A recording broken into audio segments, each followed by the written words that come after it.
In this lecture, you will learn how to find images that contain human faces. So I have this REPL here. The code is from the previous lecture. So this code detects and draws a rectangle around faces in one single image. What we'll do now is we will write a script which will go through this input folder, which contains 4 images. This one, which don't have faces, this one also, this image which contains a face, and this one also, which contains 2 faces. So 2 of them contains faces, and our script will check this folder, and then if it finds images with faces in them, it will draw a rectangle in those images around the faces, and it will move those images to the output folder, which is empty for now. Let's do this. Since our script is getting bigger now, I would like to do some quick changes, such as defining constant values in our script, which is, for example, the cascade file path, and that is faces.xml, right? That is the hard cascade that we use, and it's located here in my folder now, the path. So the script will use that as instructions, as a blueprint to find faces. And then what constants we're going to have? Else input folder perhaps equals to input, so this folder, and also output folder equals to output. Why I'm writing this in capital letters, you would ask? Well, that's a good practice. That's a convention. You don't have to use capital letters, but when you write variables that are constants, which are going to be used in the script, so we don't plan to change these. These, for example, input folder may be used by several instances in our script here. So that's convention, the naming. So in face cascade, now we can just say cascade. And let's see what we can change from this code. This is finding faces in one single image. So we want to find faces. So we want to check if a face is in an image. Therefore, I think we could start with a function such as hasFace, right? HasFace could be a function which would receive one single image path, image file name, and return the same image with rectangles drawn around the faces in that image. So this function will return at the end an image, right? And it will return the image if the image has faces inside. Otherwise, it will return none.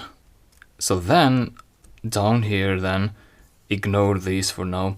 Down here we would do something like images equals to os.list dir, right? So let me import os, and the folder is input folder. So we create a list of images, and then we iterate over those image file names, such as for image in images, and then we create a face image object which is equal to hasFace face and image as the file name, correct? So hasFace is called in here, and as I told you, hasFace, we will write some codes here, of course, but basically this will return the image object.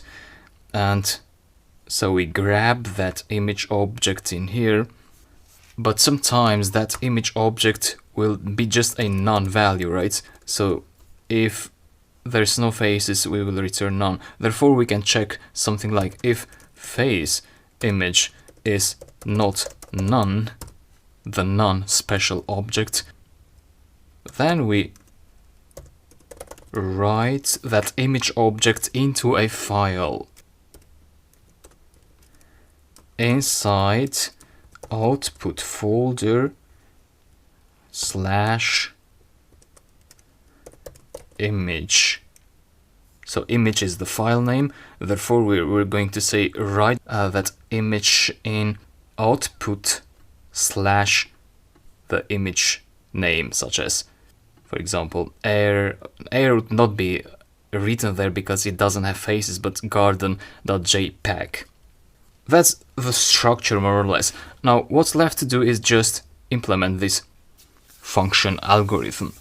So now we could just take this code here that we had from the previous video and just paste it inside the function. Be careful with the indentation. From there to there, you want to press tab to indent everything. Right, so this is what we do. Has face expects an image file name, so let's say image path. So air.jpg is going to go here. Also galaxy.jpg is going to go here. So we get that galaxy.jpg and we provide that to imread. So image path, right, as a color image, correct. Face cascade is that's correct. Faces detect the faces from image, from that image object. So don't confuse image with this image path. That's just the string which represents the file name. This image here is the actual CV2 OpenCV object. Right, we get the faces, the matrices, we can print them out just to see them on the terminal, and then we iterate in each of those many faces, one face or multiple faces or nothing in that image. And so CV2 rectangle, draw a rectangle, that's okay. You could also get this tuple, just cut it from there and create a variable out of that, such as color. So that's a color, right? Equal to that tuple. And then in here you say color. 4 is the width, so width equals to 4, therefore replace that with width. Color width, we could also do the same with that, 1.1. So scale equals to 1.1, scale here, and 4 was minimum neighbors. Just neighbors is enough. That was 4. Alright, now we need to add more code here to change some details. But I don't want to just keep adding code. I want to run the script now so that you see what's going on and we take things step by step. We fix the errors if there are any and so on. So I just ran the script. Right, that's the first error. Image empty in function, I'm right. In line 23. Line 23 is this one in here. So I'm right. This has no place here because we are writing that in this function. Therefore, we want to just delete that. And actually, we want to return the image here, right? So image, this function returns the image object, and then this gets that image object, this variable, and we check it if it's not none and write it. So let's run again. Okay, we have 4 empty tuples. So the faces here are completely empty. Now this is not an error, it's just some output and it's sort of an empty output. And that makes it harder to troubleshoot the issue. And therefore we want to use your logic now. There is a problem with OpenCV that when you read an image which doesn't exist, the imread function will just give you an empty array. So you can see, you can print out image here and to run, and you're going to see that you get none. So it's not a matrix, but it's not an error either.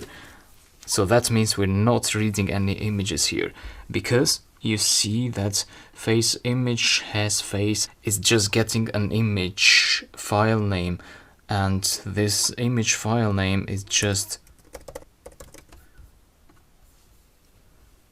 that galaxy.jpg, but galaxy.jpg is inside this folder. So we can fix that by providing the full path through an f string. So like that, and another placeholder here, a slash between, so input folder slash image. That should give us some different output now. Yeah, so we got the images printed out, as you see the matrices, and then we got stuck somewhere else. So I'm right, missing a required argument, img. It's missing the image. I'm right here. Yeah, so we only provided the path. Therefore, let's provide the image, which is not image but face image. So this image here could be a bit more clear. We could say image path for image path in images, so that it's explicitly declared that this is an image. We know now that this is an image path, not an image object. Image path there, and image path here as well. So face image is the object, image path is just a string. Let's run again. Okay, so we're getting something printed out. You see now garden.jpg is printed in here, and then faces of garden.jpg are printed afterwards. Then if we look up, working.jpg also has these faces, and also air.jpg. So I'd remove this print image here and just print the faces to see if faces are printed out, so that we don't get all these matrices. So I just run again, and yeah, now it's more compact, the output. You see galaxy.jpg has these faces, so an empty tuple. Working.jpg has two faces. You remember this? Two faces. And if you see here, yep, the face here is detected as well. A false positive as well here, and here as well. But we cannot be 100% accurate. Galaxy has no detected faces. Air, neither. So we got this rectangle drawn around faces inside these two images, but our script somehow moved all the files into output. We want only the files with faces to be moved there. Why did that happen? Well, that happened because this is what we're doing, right? We iterate and we write a rectangle, but then we return the image for everything. So we need to do something here, such as a conditional, to distinguish between different faces. So an empty tuple here, an empty tuple here, and this is a list. What we could do is we could say something like if len of faces is different from 0, then we draw faces. So I indented this so that this happens, we draw the rectangles. And we indent return image if that's the case. Otherwise, you could say something like else return none, but that is not necessary because by default, Python will return none if this is not executed. So this block here is only executed when this is evaluated to true, which means when this is different from 0. Different from 0 is in the case of this and that. So let's give it another try now. I'm going to delete these images.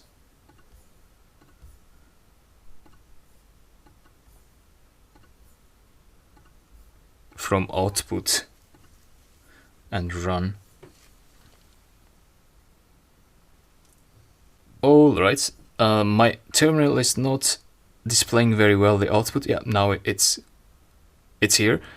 But my output folder has now these two images. So we filtered out only the files which have faces in them. And that's our final code. Thanks for following, and go to the next video and we do some more coding.